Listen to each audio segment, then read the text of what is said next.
The San Remo Bridge is a vital transportation link connecting Phillip Island to the mainland. Enabling the movement of essential supplies, the bridge supports local businesses, providing access for workers and tourism. Its ongoing preservation and functionality are critical for the surrounding communities.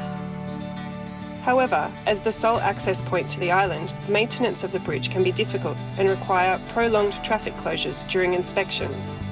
Our Bridge Health Service utilises advanced artificial intelligence and automated techniques for condition assessment, replacing manual inspections with data-driven, predictive asset maintenance.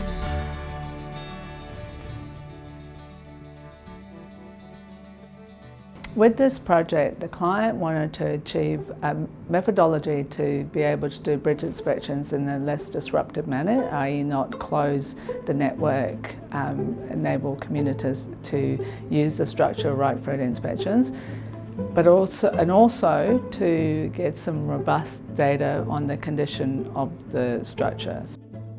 Our solution was unique in two distinct areas. So one, we maximised the use of artificial intelligence to be able to identify the defects that we would find on the bridge when we're using a drone digital tool.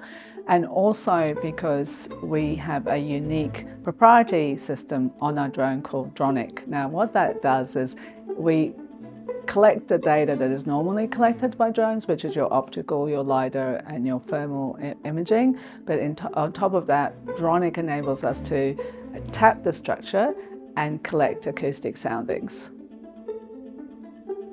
So immediate benefits are A, we could undertake the inspection with no disruption to the community, so we didn't have to shut off roads. The other immediate benefits is to be able to make informed decisions around reparation, therefore making sure that bridge is safe for the commuters that are using it. And then thirdly is long-term benefits, because A, having a very robust map of the defects now, we can monitor the changes in the future using the same techniques. So that will enable you to build some really good knowledge around any deterioration on the bridge, any behaviour of the bridge, that will enable to make predictive maintenance decisions before something goes wrong.